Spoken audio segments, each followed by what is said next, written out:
또 방 치워놓고 나간 거야? 미쳤나 진짜. 아침부터 고성이의 짜증 섞인 목소리가 집 안을 가득 채웠습니다. 그녀의 목소리에는 26년 동안 쌓아온 통제욕과 불안이 동시에 배어 있었습니다. 완벽하게 정돈된 거실, 먼지 하나 없는 대리석 바닥, 그리고 제자리에 놓인 모든 물건들. 이 집의 모든 것은 고성이의 통제 아래 있었습니다. 아니, 그녀는 그렇게 믿고 있었습니다. 그녀는 영라방 문을 잡아당기며 말했습니다. 영라야, 엄마가 어제 뭐라고 했어? 정리. 딱 그 순간. 말이 목에서 끊겨버렸습니다. 방 안에는 아무도 없었습니다. 고성이의 발걸음이 멈췄습니다. 심장이 이상하게 뛰기 시작했습니다. 평소 같으면 학교에 간 것이라고 생각했겠지만 지금 이 순간만큼은 달랐습니다.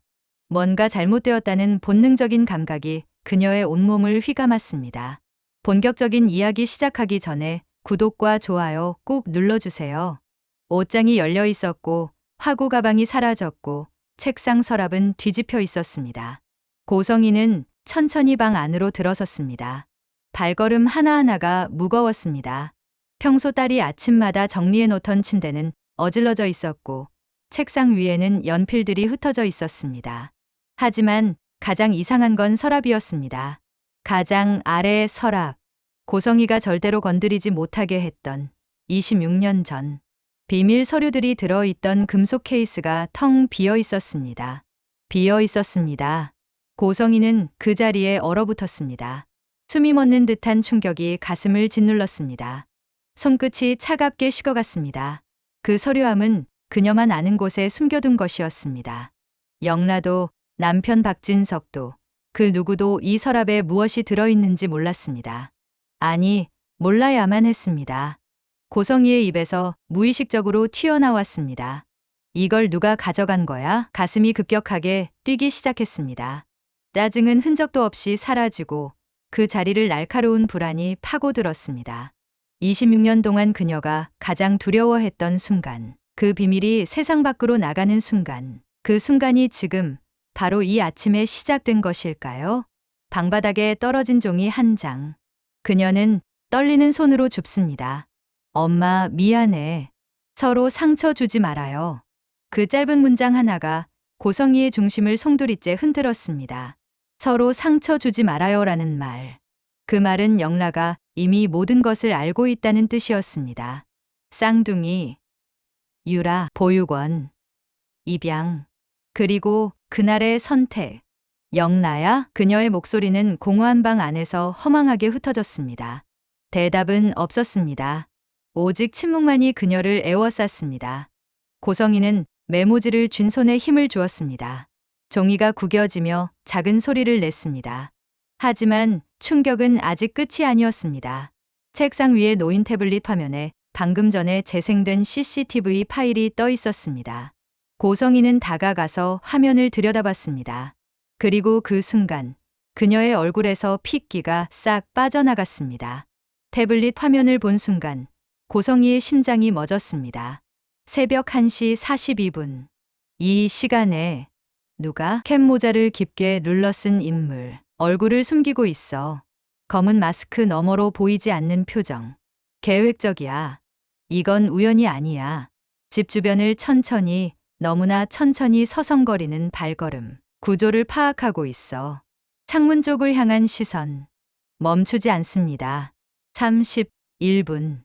뭘 보고 있는 거야? 그리고 결정적으로 그 사람의 시선이 향한 곳은 서류함이 있는 바로 그 방향이었습니다.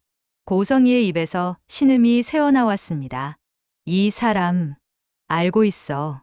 영상 속 인물은 분명히 집의 구조를 알고 있는 사람처럼 움직였습니다. 창문을 통해 안을 들여다보고 특정 방향을 오래도록 응시했습니다.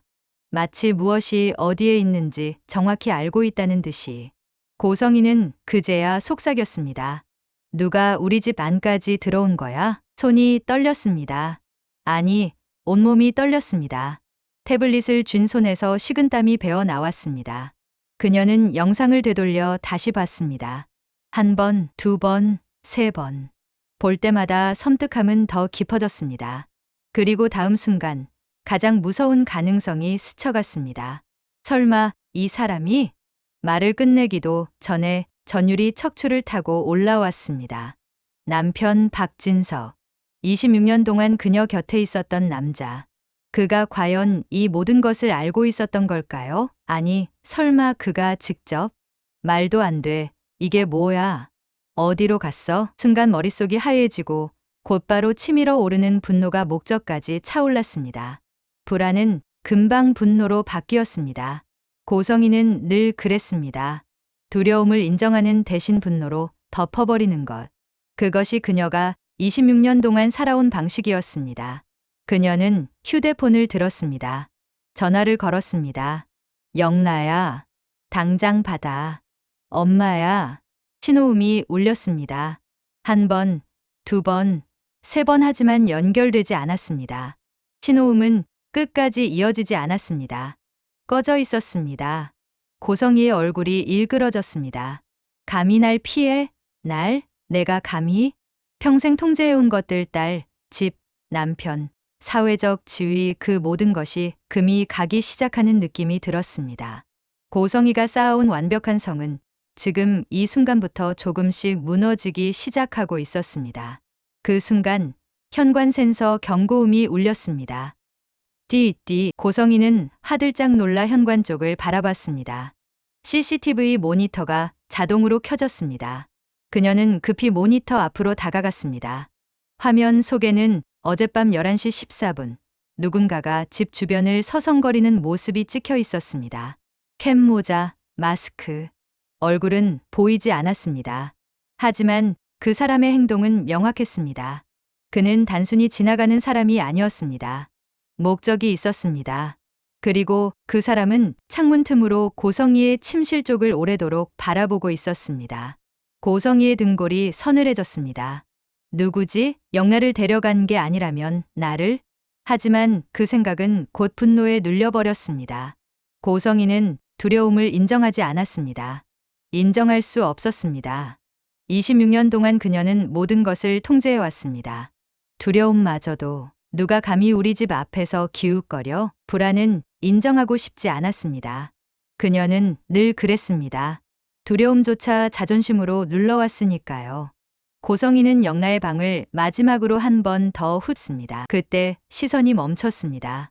책상 서랍 안쪽 깊숙한 곳, 평소엔 잠겨있던 서류함이 비어 있었습니다. 그 서류함에는 26년 전의 보육원 기록, 출생 신고서, 쌍둥이 분리 서류가 들어 있었습니다. 전부 사라졌습니다. 고성이는 숨이 멎는 듯한 충격의 뒤로 물러섰습니다. 벽에 등을 기댔습니다. 다리에 힘이 풀렸습니다. 누가 이걸 가져간 거지? 그녀의 목소리는 떨렸습니다. 평생 그 누구에게도 보여준 적 없는 약한 목소리였습니다. 한순간 어제 남편 박진석이 했던 말이 스쳤습니다. 오늘 좀 늦어질 것 같아. 회사 일 많아서. 그 말은 평범하게 들렸지만 지금은 이상하게 들렸습니다. 왜 하필 어제, 왜 하필 영나가 사라진 바로 그날? 고성이는 중얼거렸습니다. 이 사람이 혹시? 하지만 그녀는 스스로 고개를 저었습니다. 아니야. 그럴 리 없어. 나를 의심할 이유가 없잖아. 없지. 그러나 거울 속 그녀의 눈은 이미 공포에 젖어 있었습니다. 입으로는 부정하지만 마음 깊은 곳에서는 이미 알고 있었습니다. 뭔가 크게 잘못되었다는 것을. 그날 아침 나는 처음으로 알게 됐다. 내가 통제하고 있다고 믿었던 모든 것이 이미 누군가의 손아귀에 들어가 있었다는 것을. 고성이는 영나의 빈 방 앞에서 한동안 움직이지 못했습니다. 방금 본 CCTV, 사라진 서류함, 그리고 메모 모든 게 연결되기 시작했지만 그녀는 인정하지 않았습니다. 아니야. 얘가 혼자 도망친 거야. 누가 우리 집에 들어왔겠어? 말이 안 돼. 입술을 깨물고 스스로를 설득합니다. 늘 그래왔던 것처럼. 하지만 아무리 부정해도 사실은 변하지 않았습니다. 서류함은 비어 있었고 CCTV 수상한 인물이 찍혀 있었습니다. 하지만 26년 기록이 사라졌다는 사실만큼은 부정할 수 없었습니다. 그녀는 중얼거렸습니다. 그건 절대 밖으로 나가면 안 돼. 고성이의 머릿속 깊은 곳에서 26년 전 풍경이 비집고 올라왔습니다. 그녀가 평생 묻어두려 했던 기억. 그 기억은 지금 이 순간 통제할 수 없는 힘으로 그녀를 짓눌렀습니다. 불타던 보육원 마당. 쌍둥이를 안고 울며 도망가던 아이들. 막막한 병원 복도. 그리고 자기 품에 안긴 유라를 떼어내던 원장의 손. 당신이 이 아이 둘 다 키울 수 있을 것 같아요. 원장의 목소리는 차갑고 현실적이었습니다. 혼자예요. 남편도 없잖아요. 고성이는 그때 26살이었습니다. 미혼모였습니다. 아무런 연고도 돈도 의지할 곳도 없었습니다. 그저 살아남아야 했습니다. 그리고 그 과정에서 선택을 해야 했습니다. 한 명은 입양 보내는 게 서로에게 살 길입니다. 원장의 말은 제안이 아니라 통보였습니다. 고성이는 그날 밤 잠을 이루지 못했습니다. 병실 침대에 누워 천장만 바라봤습니다. 두 아이가 나란히 누워 자고 있었습니다. 영나와 유라. 똑같이 생긴 쌍둥이. 그때의 자신은 정신이 무너질 듯한 두려움 속에서도 단 한 가지 선택을 했습니다. 나는 더 완벽한 아이를 데려갈 거야. 영나는 건강했습니다. 울음소리도 컸고 피부도 깨끗했습니다. 반면 유라는 약했습니다. 자주 열이 났고 밤마다 울었습니다. 고성이는 자신의 선택을 합리화했습니다.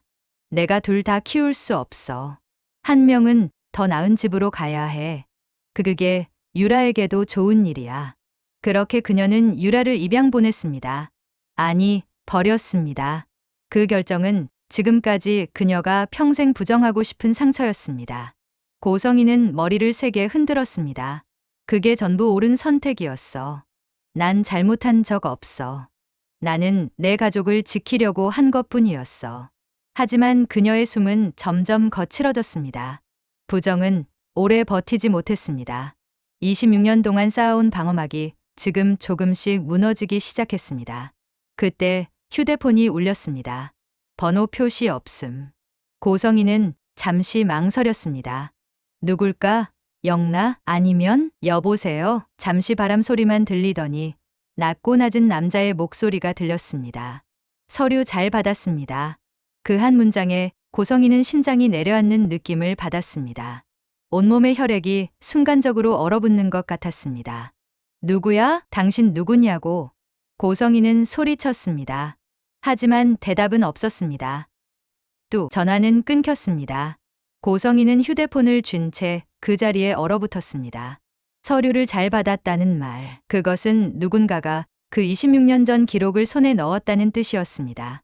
그리고 그 사람은 고성이에게 경고를 보낸 것입니다. 나는 내 비밀을 알고 있어. 순간 그녀는 느꼈습니다. 단순히 딸이 도망친 게 아닙니다. 단순히 서류가 사라진 게 아닙니다. 누군가가 내 과거 전체를 뒤집어 엎을 준비를 하고 있습니다. 그리고 그 누군가는 영나를 보호하고 있었으며 그녀의 과거까지 손에 넣었습니다. 고성이는 거실로 뛰어가며 박진석의 서재 문 앞에 멈춰 섰습니다. 문틈으로 보이는 책상 위 작은 메모지. 급하게 적힌 글씨. 내일까지 정리해서 전달할 것. 고성이 전면 보고. 고성이는 숨이 멎은 듯 멍해졌습니다. 전면 보고라는 단어. 그것은 회사에서 누군가를 조사할 때 쓰는 용어였습니다. 박진석은 대기업 부회장이었습니다. 그는 사람을 조사하는데 익숙했습니다. 배경 조회, 과거 이력, 숨겨진 비밀까지. 박진석은 집에 있을 때 항상 메모를 깨끗하게 치웠습니다. 흔적을 남기지 않는 사람이었습니다. 그런데 오늘은 왜 저런 메모가 남아있을까요? 고성이는 떨리는 목소리로 중얼거렸습니다. 이 사람이 나를 조사하는 거야? 하지만 동시에 반박이 튀어나왔습니다.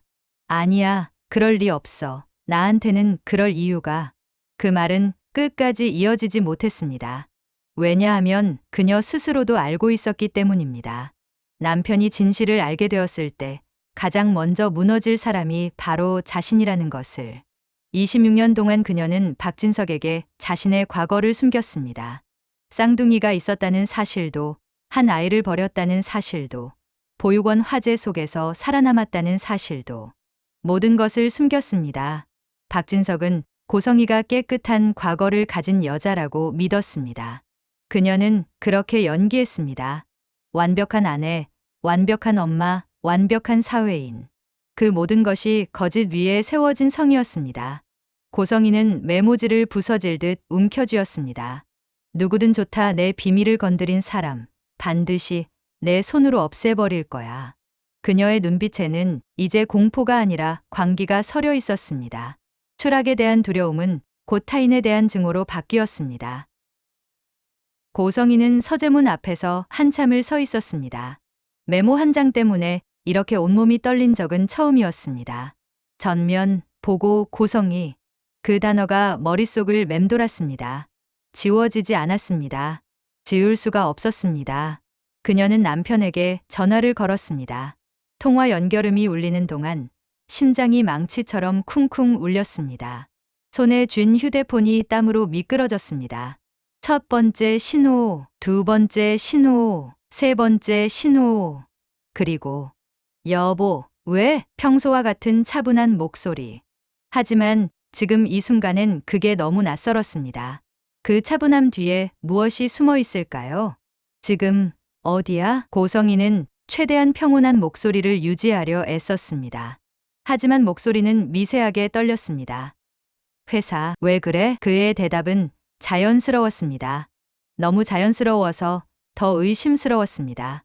오늘 늦게 들어올 거야? 회의가 좀 길어질 것 같아서. 고성이는 속으로 중얼거렸습니다. 거짓말. 왜 거짓말이라고 확신하는지는 모르겠습니다. 하지만 본능이 그렇게 말하고 있었습니다. 26년 동안 거짓말을 해온 사람은 다른 사람의 거짓말도 알아챕니다. 전화를 끊자마자 고성이는 집안을 뒤지기 시작했습니다.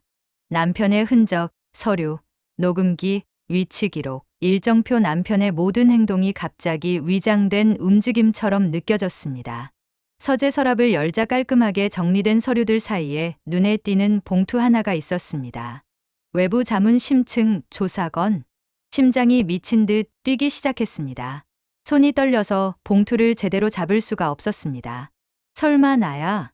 봉투를 열어보니 내부는 비어 있었습니다. 비어 있다는 사실 자체가 더 무서웠습니다. 누군가 이미 가져갔다. 그리고 그걸 남편이 알고 있다. 그녀는 스스로에게 속삭였습니다. 이건 경고야. 박진석은 서류를 일부러 남겨둔 것입니다. 고성이가 볼 수 있도록. 나는 내가 뭘 하는지 알고 있어. 내가 무엇을 숨기는지도 알고 있어. 그러자 공포는 순식간에 분노로 변했습니다. 나를 건드려, 나를 조사해, 내 인생을 뒤집으려고. 고성이의 눈빛이 서늘하게 가라앉았습니다. 그녀는 평생 누군가에게 밀린 적이 없었습니다. 미혼모로 살아남기 위해, 재벌과 결혼하기 위해, 완벽한 가정을 유지하기 위해. 그녀는 모든 것을 짓밟고 올라왔습니다. 그리고 지금 누군가 그녀를 끌어내리려 하고 있었습니다. 고성이는 즉시 누군가에게 전화를 걸었습니다. 여보세요. 지난번 말했던 그 사람들 있죠? 응. 그 용역 애들. 목소리는 낮고 단단했습니다. 마치 칼날을 품은 것처럼. 한 명 더 필요해. 감시 좀 해달라고. 누구요? 고성이는 망설임 없이 말했습니다. 내 남편. 그 말이 입 밖으로 나온 순간 그녀는 자신의 상태를 깨달았습니다. 남편을 감시합니까? 26년 동안 가장 믿어온 사람을? 그녀 스스로도 느꼈습니다. 이건 이미 일반적인 의심의 영역이 아니라는 걸. 이것은 편집증이었습니다. 통제할 수 없는 두려움이 만들어낸 광기였습니다. 하지만 그녀는 멈출 수 없었습니다. 멈추면 무너집니다. 무너지면 모든 것을 잃습니다. 그리고 그때 현관문 쪽에서 작은 금속음이 들렸습니다. 찰칵. 고성이는 본능적으로 뒤돌아봤습니다. 누군가가 문을 열고 나간 듯한 아주 작은 소리. 바람 소리일 수도 있었습니다. 하지만 지금 이 순간 고성이에게는 모든 소리가 위협으로 들렸습니다. 누구 있어? 대답은 없었습니다. 그녀는 손에 쥔 휴대폰을 더 세게 꽉 쥐었습니다. 집 안에 누가 있었습니까? 아까? 지금? 언제? CCTV를 거실 영상이 끊겨 있었습니다.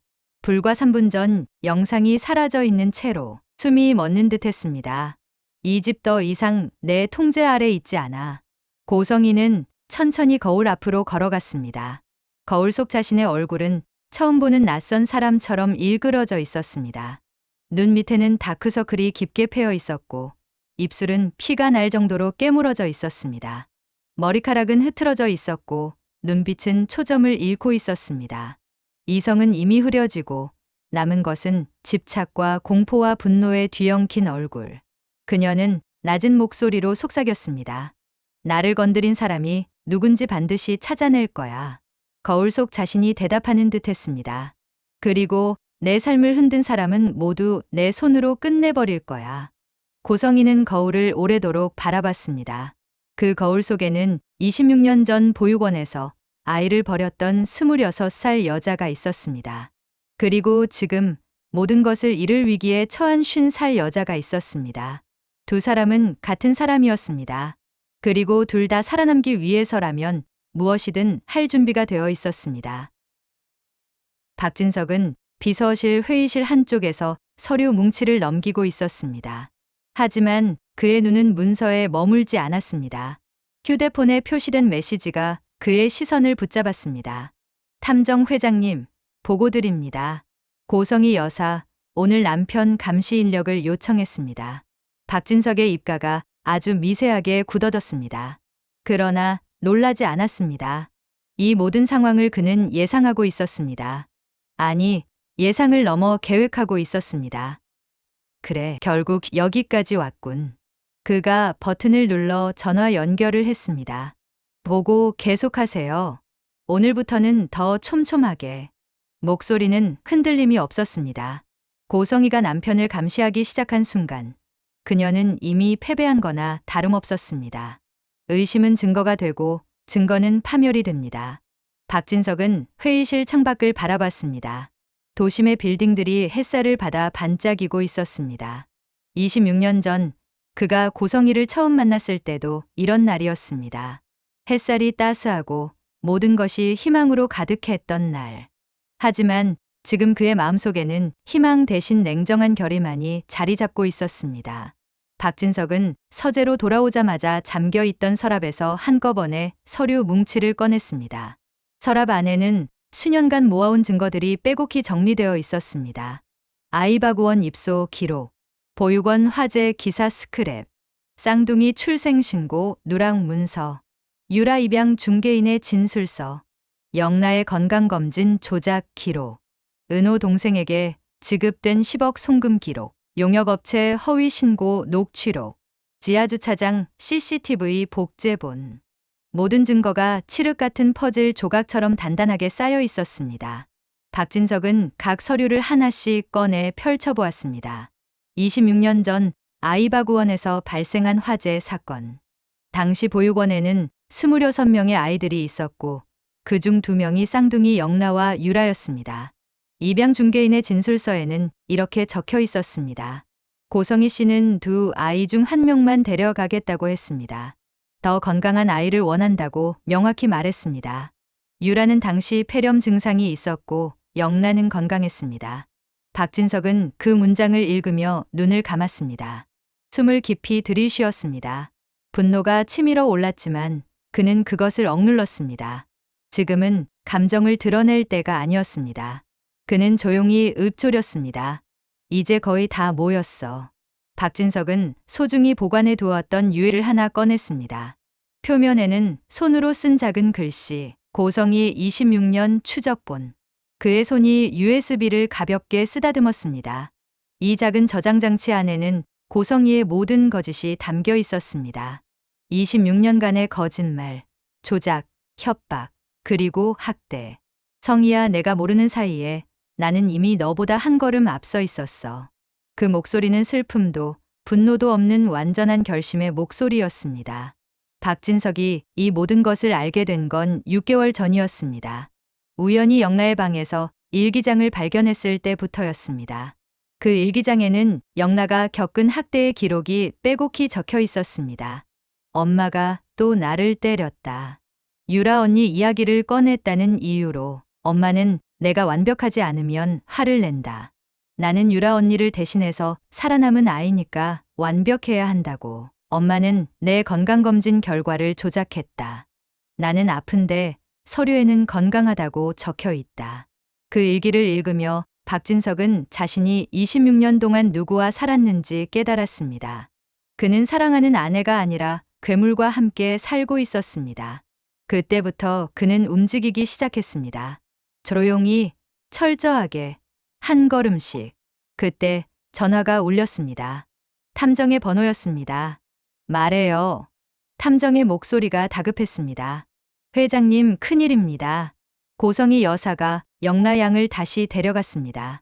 감금 상태입니다. 박진석의 눈빛이 흔들렸습니다. 그러나 목소리는 차분했습니다.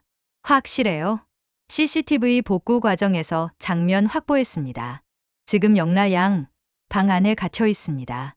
음식도 제대로 못 먹는 상태입니다. 창문에는 안쪽에서 잠금 장치가 추가되었고 문은 외부에서만 열립니다. 잠시 정적이 흘렀습니다. 박진석은 주먹을 꽉 쥐었습니다. 손톱이 손바닥에 박혔지만 아픔을 느끼지 못했습니다. 딸이 지금 이 순간에도 고통받고 있다는 사실이 그를 미칠 듯이 괴롭혔습니다. 그리고 박진석은 아주 천천히 숨을 들이켰습니다. 됐습니다. 그것도 증거로 추가하세요. 회장님, 신고는 아직 말고요. 때가 있어요. 탐정은 숨을 삼켰습니다. 회장님, 정말 복수하실 겁니까? 박진석은 문득 창밖을 바라봤습니다. 저녁 햇살이 길게 번지고 그 위로 고성희의 26년이 그림자처럼 드리워져 있었습니다. 아니요. 그는 천천히 고개를 저으며 말했습니다. 그냥 필요한 걸 돌려주는 것뿐입니다. 복수가 아니라 정의. 박진석은 그렇게 믿고 싶었습니다. 그는 고성희를 파멸시키려는 게 아니라 영라와 유라에게 그들이 당연히 받아야 할 것을 돌려주려는 것뿐이었습니다. 박진석은 정리한 서류를 모두 하나의 가방에 넣었습니다. 그리고 책상 위에 조용히 올려두었습니다. 그의 손이 내내 떨리지 않은 건 이미 오래전에 마음을 결정했기 때문이었습니다. 6개월 동안 그는 이 순간을 준비해왔습니다. 매일 밤 서재에 앉아 증거를 정리하고 탐정과 통화하고 변호사와 상담했습니다. 고성희는 몰랐습니다. 남편이 매일 밤 늦게까지 서재에 있는 이유가 회사 일 때문이 아니라 그녀를 무너뜨릴 준비를 하고 있기 때문이라는 것을. 그는 책상 위 USB를 바라보며 중얼거렸습니다. 성희야, 내가 지금 집에서 불안해하고 있겠지. 그 불안이 왜 생기는지 곧 알게 될 거야. 가방을 닫자 찰칵 작은 잠금 소리가 방 안에 울렸습니다. 그리고 박진석은 자리에서 일어섰습니다. 오늘부터 내가 움직인다. 그는 코트를 걸치고 서재 문을 나섰습니다. 복도를 걸으며 그는 26년 전을 떠올렸습니다. 고성희를 처음 만났던 날. 그녀는 아름답고 당당했습니다. 그는 그녀에게 반했고 그녀의 과거 따위는 중요하지 않다고 생각했습니다. 하지만 지금 그는 알았습니다. 과거는 중요했습니다. 과거는 현재를 만들고 현재는 미래를 결정합니다. 고성희의 과거는 영라의 현재를 지옥으로 만들었고 유라의 미래를 빼앗았습니다. 박진석은 차에 올라타며 탐정에게 문자를 보냈습니다. 오늘 밤 10시 은호 씨 회사 앞에서 만납시다. 다음 날 아침 해가 떴는데도 고성희는 잠을 자지 못했습니다. 눈 밑은 시커멓게 내려앉았고 손끝은 계속 떨렸습니다. 그러나 그녀의 표정은 밤새 결심한 사람의 얼굴이었습니다. 두려움은 이제 광기로 바뀌어 있었습니다. 가만히 있으면 죽어. 먼저 움직여야 돼. 고성희는 거울 앞에서 화장을 했습니다. 떨리는 손으로 파운데이션을 바르고 립스틱을 칠했습니다. 거울 속 자신의 얼굴은 창백했지만 화장으로 덮으면 아무도 알아채지 못할 것입니다. 그녀는 옷장에서 검은색 코트를 꺼내 입었습니다. 선글라스를 썼습니다. 마치 장례식에 가는 사람처럼. 그녀는 바로 전화기를 들었습니다. 그 사람들 지금 대기해? 그래, 출발해. 목소리는 낮고 차갑고 더 이상 감정을 숨기지 않았습니다. 그리고 그녀는 차 열쇠를 집으며 중얼거렸습니다. 은호부터 처리해야 해. 저 여자만 없애면 모든 게 다시 내 손으로 돌아와. 고성희는 은호의 회사 근처 좁은 골목을 살피며 차를 세웠습니다. 그녀가 부하들에게 지시했습니다. 잠복해. 은호 오늘 나오는 시간 맞춰서.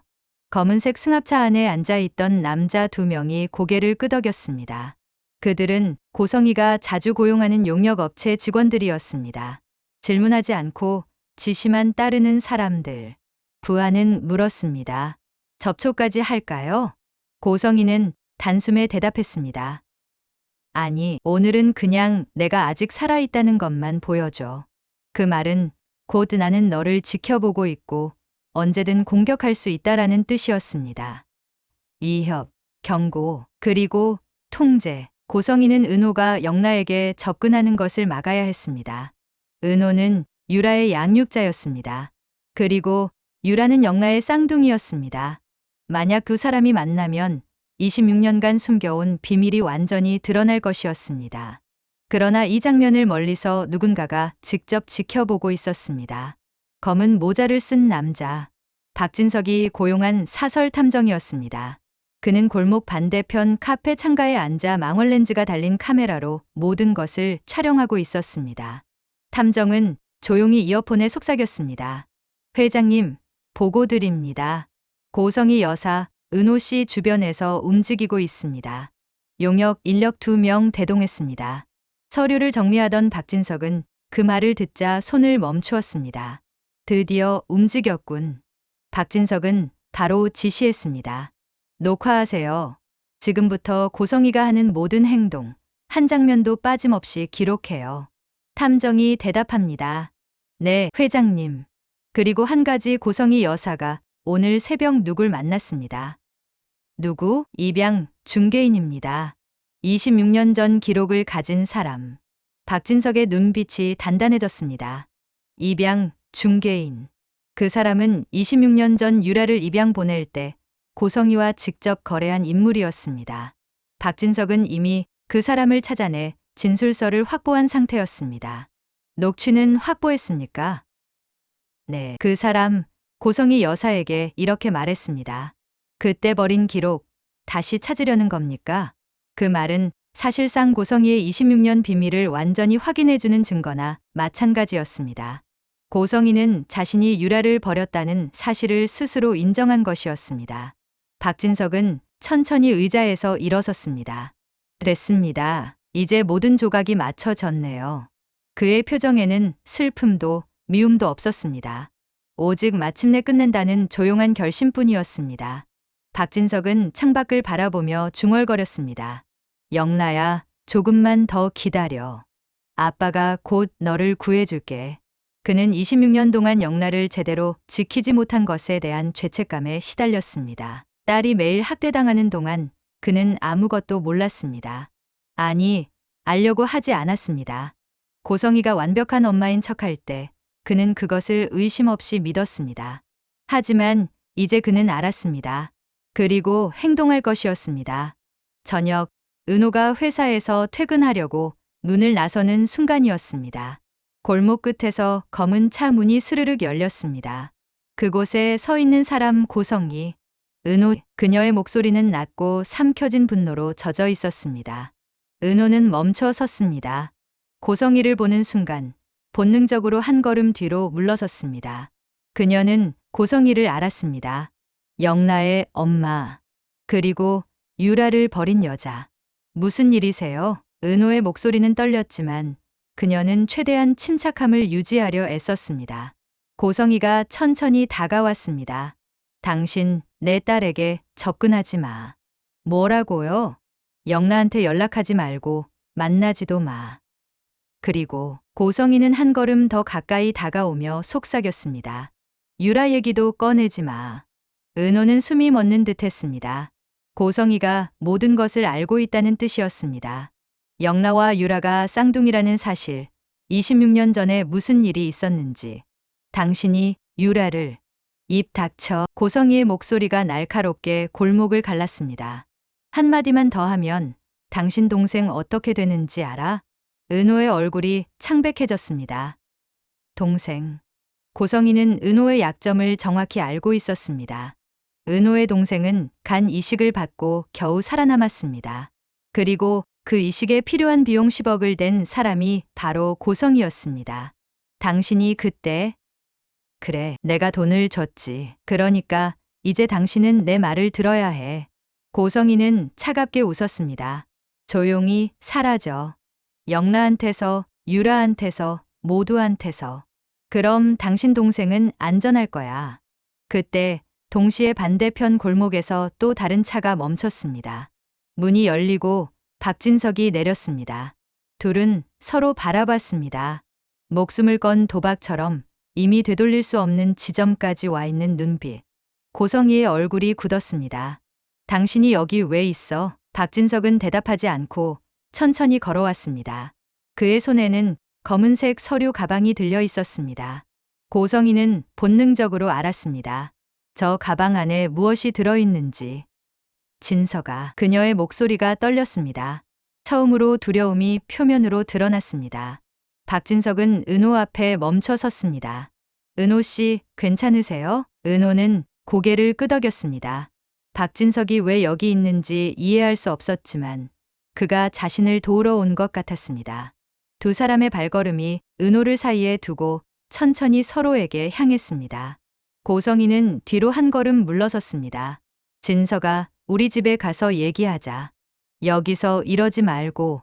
안 돼. 박진석의 목소리는 단호했습니다. 여기서 끝내야 해. 지금, 이 순간. 고성이의 눈이 커졌습니다. 그녀는 주변을 둘러봤습니다. 용역 직원들은 어디 있습니까? 하지만 그들은 이미 사라진 상태였습니다. 박진석이 미리 손을 썼습니다. 성희야. 박진석이 서류 가방을 들어 올렸습니다. 이 안에 뭐가 들어있는지 알아? 고성이는 대답하지 못했습니다. 입술이 떨렸습니다. 26년, 박진석이 말했습니다. 26년 동안 내가 숨겨온 모든 것. 고성이는 서재에서 뛰쳐나온 뒤 거실 한복판에서 멈춰 섰습니다. 귀에 뭔가 익숙한 듯, 그러나 설명할 수 없는 소리가 들렸습니다. 탁. 작은 플라스틱이 떨어지는 소리. 고성이는 숨을 멈췄습니다. 그리고 천천히 고개를 돌렸습니다. 신발장 아래 아주 작은 검은 기계 조각이 굴러가고 있었습니다. 그녀는 몸서리를 쳤습니다. 이게 왜 여기 있어? 그건 분명 며칠 전 자신이 직접 설치했던 실내 감시 센서 하나였습니다. 고성이는 집 안 곳곳에 감시 장치를 설치해 두었습니다. 남편을 감시하기 위해, 영라를 통제하기 위해, 그리고 혹시 모를 침입자를 대비하기 위해. 그녀는 모든 것을 자신의 눈으로 확인하고 싶어 했습니다. 하지만 지금 그녀가 설치한 센서가 누군가의 손에 의해 뜯겨져 바닥에 떨어져 있다는 사실. 이 집에서 자신만 아는 위치에 숨겨둔 감시 장치를 누군가 이미 알고 있었다는 사실. 그 모든 게 고성이의 등골을 오싹하게 만들었습니다. 고성이는 집안을 미친 듯이 뒤지기 시작했습니다. 소파 뒤, 화분 밑, 서재 서랍, 소금통 안, 거울 뒤, 심지어 침대 매트리스까지 들춰봤습니다. 손이 떨렸습니다. 숨이 거칠어졌습니다. 화장은 이미 땀으로 번져 있었습니다. 그녀가 숨겨놓았던 모든 감시 장치 중 3개가 자취를 감춘 상태였습니다. 하나, 둘, 셋. 누구야? 누가 내 장치를 건드린 거야? 목소리가 점점 떨렸습니다. 고성이는 거실 바닥에 주저앉았습니다. 무릎이 풀렸습니다. 26년 동안 쌓아온 통제력이 무너지는 소리가 들렸습니다. 그리고 더 무서운 건 남편 박진석은 평소엔 나가지도 않는 서재 문을 오늘따라 꼭 닫고 나갔다는 사실이었습니다. 고성이는 입술을 깨물었습니다.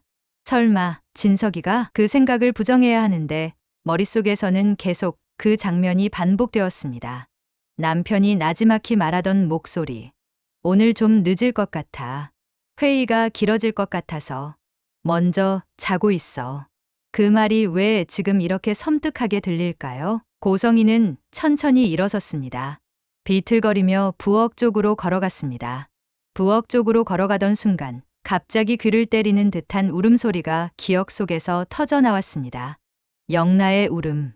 엄마, 나 아프다고 제발 그만 좀 해. 환청일까요? 아니면 그녀가 오랫동안 묵혀온 죄책감의 잔재가 드러난 걸까요? 고성이는 귀를 막았지만 울음은 더 또렷해졌습니다. 엄마, 나 정말 무서워. 엄마는 왜 나만 미워해? 나는 유라 언니 대신 살아남았으니까 완벽해야 하는 거야. 고성이는 비틀거리며 벽에 기대 섰습니다. 영라야, 엄마가 널 얼마나 위해서. 하지만 그 말은 끝까지 이어지지 못했습니다. 고성이 스스로도 알고 있었습니다. 그녀가 영라를 위한 적은 단 한 번도 없었습니다. 모든 것은 자신을 위한 것이었습니다. 영라를 때린 것도, 감금한 것도, 건강검진을 조작한 것도 전부 자신의 비밀을 지키기 위해서였습니다. 그 순간 현관 CCTV 화면이 자동으로 켜졌습니다. 고성이는 화들짝 놀라 모니터를 바라봤습니다. 화면 속에는 10분 전 낯선 남자가 문 앞을 서성거리고 번호판 없는 차량, 그리고 집 안쪽을 확인하려는 움직임이 보였습니다. 고성이의 심장이 한번 크게 내려앉았습니다. 나를 감시하는 거야? 이제 그녀는 완벽히 깨달았습니다. 이건 우연이 아닙니다. 영라의 도망, 사라진 서류, 끊긴 CCTV, 바닥에 떨어진 센서, 그리고 지금 이 영상. 누군가 계획적으로 나를 감시하고 있습니다. 그리고 그 누군가는 여러 명입니다. 고성이는 소파에 앉아 손으로 얼굴을 감쌌습니다. 숨을 고르려 했지만 숨은 점점 더 거칠어졌습니다. 과호흡이 시작되었습니다. 안 돼. 이렇게 무너질 순 없어. 하지만 그녀의 몸은 이미 한계에 도달해 있었습니다. 26년 동안 쌓아온 긴장, 거짓말, 통제욕이 지금 한꺼번에 폭발하고 있었습니다. 고성이는 거울 앞에 섰습니다. 숨을 고르며 스스로에게 말했습니다. 그래, 좋아. 두 눈이 붉게 달아올랐습니다. 나를 공격하는 게 누구든 내가 먼저 끝내버릴 거야. 여기서 말하는 끝낸다는 것은 단순한 대응이 아니라 완전한 파괴였습니다. 고성이는 거울 속 자신을 오래도록 바라봤습니다. 그 눈빛에는 이성이 아니라 광기가 담겨 있었습니다. 그녀는 전화기를 들었습니다. 목소리는 낮았고 차갑고 날카로웠습니다. 그 사람들 그때 말했던 대로. 잠시 침묵. 이제 시작할게. 먼저 움직여. 전화를 끊자 고성이의 입가에 아주 작은 미소가 떠올랐습니다. 나를 건드린 사람 너부터 무릎 꿇게 만들어줄게. 다음 날 아침 해가 떴는데도 고성이는 잠을 자지 못했습니다. 눈 밑은 시커멓게 내려앉았고 손끝은 계속 떨렸습니다. 그러나 그녀의 표정은 밤새 결심한 사람의 얼굴이었습니다. 가만히 있으면 죽어. 먼저 움직여야 돼. 그녀는 바로 전화기를 들었습니다. 그 사람들 지금 대기해? 그래, 출발해. 목소리는 낮고 차갑고 더 이상 감정을 숨기지 않았습니다. 고성이는 옷장에서 검은색 코트를 꺼내 입었습니다. 모자를 깊게 눌렀었습니다. 선글라스를 걸쳤습니다. 거울 속 자신의 모습은 마치 복수자 같았습니다. 그녀는 차 열쇠를 집으며 중얼거렸습니다. 은호부터 처리해야 해. 저 여자만 없애면 모든 게 다시 내 손으로 돌아와. 고성이는 은호의 회사 근처 좁은 골목을 살피며 차를 세웠습니다. 그녀가 부하들에게 지시했습니다. 잠복해. 은호 씨 오늘 나오는 시간 맞춰서. 부하는 물었습니다. 접촉까지 할까요? 고성이는 단숨에 대답했습니다. 아니, 오늘은 그냥 내가 아직 살아있다는 것만 보여줘. 그 말은 곧 나는 너를 지켜보고 있고 언제든 공격할 수 있다라는 뜻이었습니다. 고성이는 차 안에 앉아 은호의 회사 건물을 바라봤습니다. 5층 건물. 작은 디자인 회사. 은호는 거기서 그래픽 디자이너로 일하고 있었습니다. 저 여자만 없으면 영라와 유라는 절대 만날 수 없어. 비밀도 지킬 수 있어. 그러나 이 장면을 멀리서 누군가가 직접 지켜보고 있었습니다. 검은 모자를 쓴 남자. 박진석이 고용한 사설 탐정이었습니다. 탐정은 조용히 이어폰에 속삭였습니다. 회장님, 보고 드립니다. 고성이 여사 은호 씨 주변에서 움직이고 있습니다. 서류를 정리하던 박진석은 그 말을 듣자 손을 멈추었습니다. 드디어 움직였군. 박진석은 바로 지시했습니다. 녹화하세요. 지금부터 고성이가 하는 모든 행동, 한 장면도 빠짐없이 기록해요. 탐정이 대답합니다. 네, 회장님. 그리고 한 가지 고성희 여사가 오늘 새벽 누굴 만났습니다. 누구? 입양 중개인입니다. 26년 전 기록을 가진 사람. 박진석의 눈빛이 단단해졌습니다. 녹취는 확보했습니까? 네. 그 사람 고성희 여사에게 이렇게 말했습니다. 그때 버린 기록 다시 찾으려는 겁니까? 그 말은 사실상 고성희의 26년 비밀을 완전히 확인해주는 증거나 마찬가지였습니다. 박진석은 천천히 의자에서 일어섰습니다. 됐습니다. 이제 모든 조각이 맞춰졌네요. 그의 표정에는 슬픔도 미움도 없었습니다. 오직 마침내 끝낸다는 조용한 결심뿐이었습니다. 박진석은 책상 위에 놓인 사진 한 장을 집어들었습니다. 영나가 10살 때 찍은 사진이었습니다. 밝게 웃고 있는 영나. 하지만 박진석은 알고 있었습니다. 그 웃음 뒤에 얼마나 많은 고통이 숨어 있었는지. 영나야, 아빠가 늦었지만 이제는 너를 지켜줄게. 저녁, 은호가 회사에서 퇴근하려고 문을 나서는 순간이었습니다. 골목 끝에서 검은 차 문이 스르륵 열렸습니다. 그곳에 서 있는 사람 고성희. 은호. 그녀의 목소리는 낮고 삼켜진 분노로 젖어 있었습니다. 은호는 멈춰 섰습니다. 순간 온몸이 굳어졌습니다. 고성희를 본 순간 본능적으로 위험을 감지했습니다. 무슨 일이세요? 고성희가 천천히 다가왔습니다. 한 걸음, 두 걸음. 그녀의 걸음걸이에는 위협이 묻어났습니다. 당신, 내 딸한테 접근하지 마. 뭐라고요? 영나한테 연락하지 말고 만나지도 마. 그리고 고성희는 은호 바로 앞까지 다가와 속삭였습니다. 유라 얘기도 꺼내지 마. 은호의 얼굴이 창백해졌습니다. 심장이 미친 듯이 뛰었습니다. 당신이 유라를. 입 닥쳐. 고성희의 목소리가 날카롭게 골목을 갈랐습니다. 한마디만 더 하면 당신 동생 어떻게 되는지 알아? 은호는 숨이 멎었습니다. 동생. 10억, 간, 이식. 그 모든 것이 고성희의 손에 달려 있었습니다. 당신이 그때 그래, 내가 돈을 줬지. 그러니까 이제 당신은 내 말을 들어야 해. 고성희는 차갑게 웃었습니다. 그 웃음은 소름이 돋을 만큼 냉혹했습니다. 조용히 사라져. 영라한테서, 유라한테서, 모두한테서. 그럼 당신 동생은 안전할 거야. 은호는 뒤로 한 걸음 물러섰습니다. 눈물이 핑 돌았습니다. 당신은 괴물이에요. 고성희의 얼굴이 일그러졌습니다. 괴물? 나는 그냥 내 가족을 지키는 거야. 26년 전에도 지금도. 그때 동시에 반대편 골목에서 또 다른 차가 멈췄습니다. 문이 열리고 박진석이 내렸습니다. 둘은 서로 바라봤습니다. 목숨을 건 도박처럼 이미 되돌릴 수 없는 지점까지 와 있는 눈빛. 고성희의 얼굴에서 핏기가 싹 빠졌습니다. 당신이 여기 왜 있어? 박진석은 대답하지 않았습니다. 그는 천천히 고성희를 향해 걸어왔습니다. 손에는 검은색 서류 가방이 들려 있었습니다. 고성희는 본능적으로 한 걸음 뒤로 물러섰습니다.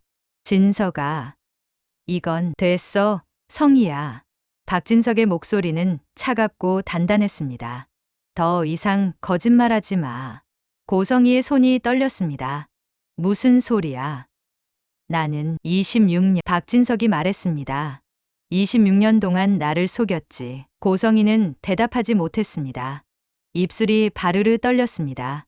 두 사람의 발걸음이 은호를 사이에 두고 천천히 서로에게 향했습니다. 고성희가 먼저 입을 열었습니다. 진석아, 우리 집에 가서 얘기하자.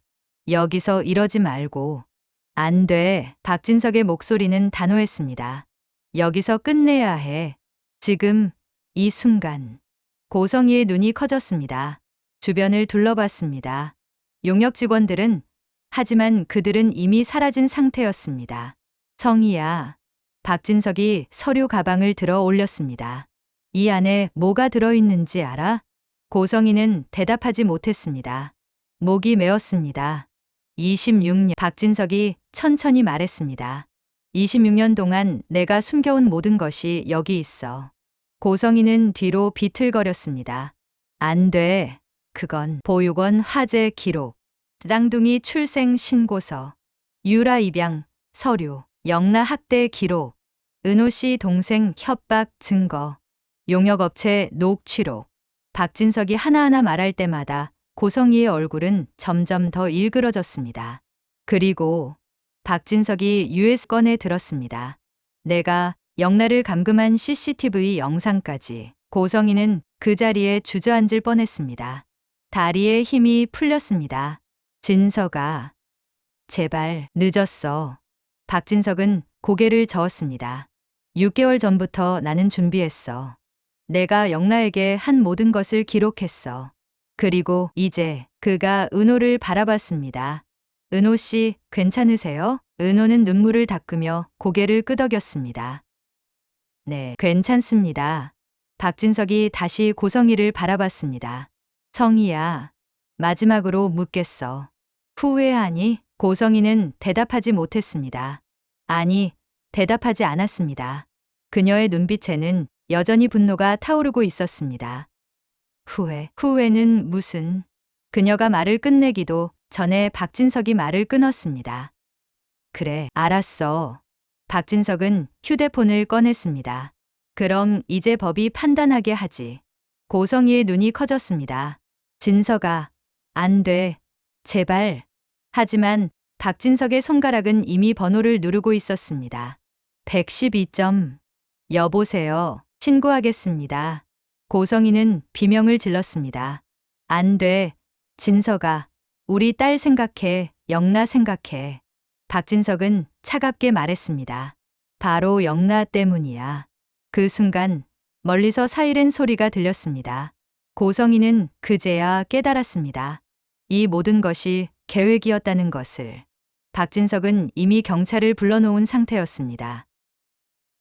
이게 함정이었어? 박진석은 대답하지 않았습니다. 그는 다가오는 경찰차를 바라봤습니다. 고성이는 마지막으로 박진석을 바라봤습니다. 그녀의 눈에는 이제 분노도 광기도 아닌 절망만이 남아 있었습니다. 진석아, 나는 그냥 알아. 박진석이 말했습니다. 내가 무서웠다는 것도, 혼자 살아남아야 했다는 것도. 하지만 그는 고개를 저었습니다. 그게 영라를 학대할 이유는 되지 않아. 경찰차가 골목에 멈춰 섰습니다. 2명의 경찰관이 내렸습니다. 신고하신 분이십니까? 네. 박진석이 서류 가방을 건넸습니다. 여기 모든 증거가 있습니다. 경찰관이 가방을 받아들고 고성이를 바라봤습니다. 고성이 씨, 맞으십니까? 고성이는 대답하지 못했습니다. 그녀는 그저 멍하니 서 있을 뿐이었습니다. 동행해 주셔야겠습니다. 경찰관이 수갑을 꺼냈습니다. 찰칵, 차가운 금속이 고성이의 손목을 감쌌습니다. 그 순간 고성이의 눈에서 눈물이 흘러내렸습니다. 하지만 그것이 후회의 눈물인지 분노의 눈물인지는 아무도 알 수 없었습니다. 경찰차가 출발했습니다. 고성이는 뒷좌석에서 창밖을 바라봤습니다. 박진석이 점점 멀어졌습니다. 26년 동안 쌓아온 모든 것이 단 하루 만에 무너졌습니다. 골목에 남은 박진석과 은호. 박진석은 깊게 숨을 들이쉬었습니다. 끝났네요. 은호가 말했습니다. 회장님, 감사합니다. 박진석은 고개를 저었습니다. 아닙니다. 제가 진작 알아챘어야 했는데 영라가 그렇게 오래 고통받게 했습니다. 이제 영라는 어떻게 하실 겁니까? 박진석은 하늘을 올려다봤습니다. 데려와야죠. 그리고 그는 은호를 바라봤습니다. 유라도 만나게 해줘야죠. 쌍둥이니까. 은호의 눈에 눈물이 고였습니다. 정말 감사합니다. 박진석은 처음으로 작은 미소를 지었습니다. 우리 모두 다시 시작하는 거예요. 26년 동안 잃어버린 시간을 되찾는 거죠. 그날 밤, 박진석은 집으로 돌아왔습니다. 텅 빈 집, 고성이가 없는 집, 영라가 없는 집. 하지만 이제 이 집은 다시 채워질 것이었습니다. 진실로, 사랑으로, 그리고 용서로 박진석은 영라의 방 문을 열었습니다. 어질러진 방. 하지만 이제 이 방은 다시 정리될 것이었습니다. 그는 책상 위에 놓인 영라의 일기장을 집어들었습니다. 마지막 페이지를 펼쳤습니다. 아빠, 언젠가 이 일기를 읽게 될 거예요. 그때 알아주세요. 나는 아빠를 원망한 적 없어요. 아빠도 몰랐을 테니까. 그냥 이제는 자유롭고 싶어요. 엄마의 그림자에서, 유라 언니의 죄책감에서, 모든 것에서 자유롭고 싶어요. 박진석의 눈에서 눈물이 흘러내렸습니다. 영라야, 아빠가 이제 너를 자유롭게 해줄게. 그는 휴대폰을 꺼내 번호를 눌렀습니다. 탐정이 받았습니다. 회장님, 영라 위치 보내주세요. 지금 당장 데리러 가겠습니다. 네, 보냈습니다. 박진석은 코트를 입고 집을 나섰습니다. 26년 만에 그는 진짜 아버지가 되기 위해 움직였습니다. 3개월 후, 작은 카페, 창가 자리에 세 사람이 앉아 있었습니다. 영라, 유라, 그리고 은호. 영라와 유라는 처음으로 마주 앉아 있었습니다. 똑같이 생긴 얼굴, 똑같은 눈, 똑같은 미소. 언니, 영라가 먼저 입을 열었습니다. 나 항상 언니가 있다는 걸 알고 있었어요. 유라의 눈에 눈물이 고였습니다. 나도 알고 있었어. 두 사람은 손을 맞잡았습니다. 26년 동안 떨어져 있었지만 그들은 여전히 쌍둥이였습니다. 은호가 조용히 미소 지으며 지켜봤습니다. 멀리서 박진석이 그 장면을 바라봤습니다. 카페 안으로 들어가지 않았습니다. 그는 그저 창밖에서 지켜볼 뿐이었습니다. 이제 시작이야. 우리 모두의 새로운 시작. 햇살이 카페 안으로 쏟아져 들어왔습니다. 그 빛 속에서 영라와 유라는 웃고 있었습니다. 26년 만에 그들은 자유로웠습니다. 지금까지 영상을 끝까지 봐주셔서 감사합니다. 구독과 좋아요는 큰 힘이 됩니다. 더 좋은 이야기로 또 찾아뵙겠습니다.